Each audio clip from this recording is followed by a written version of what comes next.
Lundi 29 janvier, bienvenue dans cette édition consacrée à la CAN de football en Côte d'Ivoire, où nous sommes au stade des huitièmes de finale et son lot de surprises avec beaucoup de larmes qui ont coulé ce week-end. Le football est ainsi, il produit beaucoup d'émotions et notre invité ne va pas me contredire. Il s'appelle Moussa Diarra Souba, président de la CONIF, la Coupe nationale des Ivoiriens de France, et les Ivoiriens sont tous mobilisés aujourd'hui pour voir des éléphants bousculer les lions de la Teranga. Est-ce possible, Moussa? Et vous sentez les Ivoiriens capables justement de déjouer tous les pronostics? Bonjour mon frère José, bonjour à tous les téléspectateurs de Africa 24. Merci de nous recevoir chez vous. Comme je l'ai dit à certains amis, la Côte d'Ivoire est ressuscitée. D'abord, nous allons voir les premiers huitièmes de finale. Donc, c'était samedi 27 avec Angola qui a été sans pitié face à la Namibie, 3-0, avec des buts signés Gelson Dalla 2 fois. Et le buteur angolais, Mabou Loulou, qui est sur tous les coups.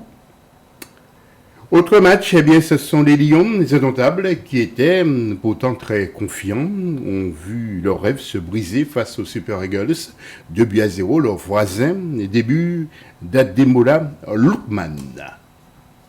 Le dimanche maintenant, 28 janvier, avec Guinée équatoriale contre la Guinée-Conakry, vous voyez donc la joie, et après ce match des deux équipes guinéennes avec Mohamed Bayo, d'une tête, eh bien, qui a trompé le gardien équato-guinéen, qui ne pouvait rien faire.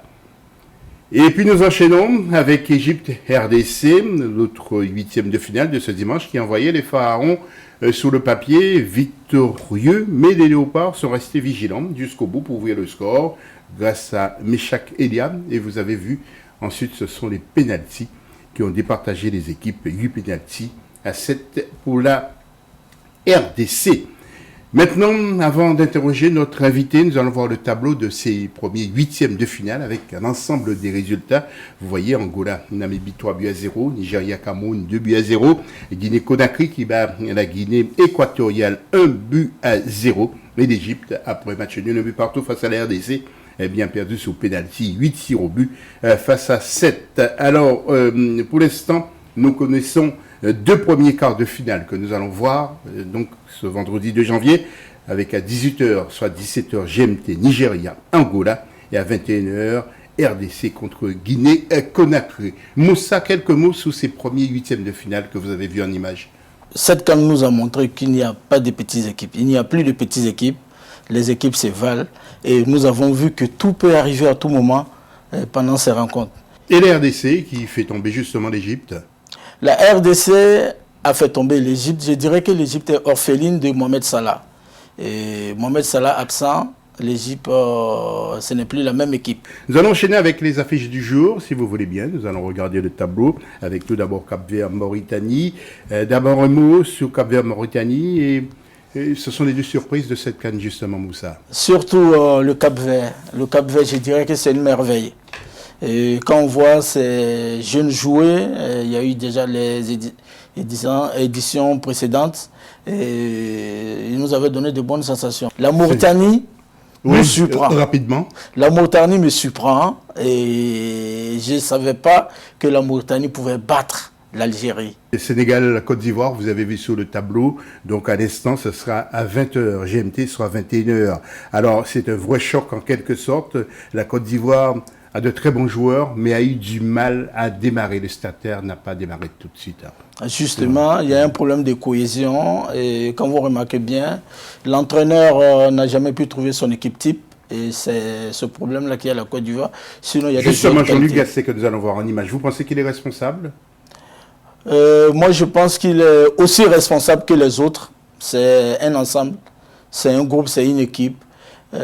L'équipe nationale de Côte d'Ivoire n'a pas été bien préparée. La Fédération française de football a refusé la pige justement que réclamait la Fédération de la Côte d'Ivoire pour Hervé Renard. Vous regrettez aussi? Oui, je le regrette aussi. Hervé Renard aime la Côte d'Ivoire aime Hervé Renard. C'est quelqu'un qui s'est donné cette volonté aux joueurs, l'agnac comme on dit. Il s'est motivé et je pense que ça leur fait du bien à la Côte d'Ivoire. Mais bon, malheureusement, ça ne s'est pas fait. Et je pense que Hervé Renard ne sera pas loin de l'équipe nationale de Côte d'Ivoire dans les années à venir. Et Faye Emers, c'est le nouvel entraîneur qui est peu connu, il a 40 ans. Il peut faire les affaires, il peut redonner de la joie aux Ivoiriens à partir de ce soir. Bon, je pense qu'on ne pouvait pas tout bouleverser. Si l'entraîneur titulaire démissionne ou limogé, les choses ne voudront que pour garder une cohésion dans le groupe, mettre son adjoint. Faye Emers, on va voir ce qu'il peut faire. Et moi, je pense que c'est un intérim et il va falloir bien réfléchir parce qu'il y a les éliminatoires de la Coupe du Monde qui arrivent très bientôt. Il va falloir bien réfléchir à trouver un entraîneur de pointe pour bien construire l'équipe nationale de Côte d'Ivoire. Avant d'enchaîner, mais en 2 mots, le Sénégal, vous savez que c'est un goulot compresseur. Nous le savons. Nous savons que l'équipe du Sénégal joue ensemble depuis au moins 4 ans.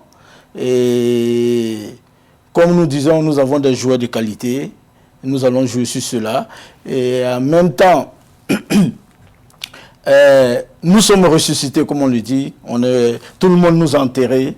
Nous sommes là et nous allons vendre notre peau chère. Donc pour terminer, votre pronostic Cap-Vert-Mauritanie, combien? Cap-Vert-Mauritanie, je dirais que le Cap-Vert passe. Sénégal-Côte d'Ivoire? La Côte d'Ivoire passe. La Côte d'Ivoire passe. Eh bien, on le retient. Et puis, à savoir que mardi 30, il y aura Mali, Burkina Faso et Maroc, Afrique du Sud. Au classement des buteurs, c'est Emilio Soué, donc qui compte 5 buts. Il est de la Guinée équatoriale. Merci beaucoup de nous avoir suivis. Restez avec nous sur Africa 24 pour la suite de la CAN sur votre chaîne préférée.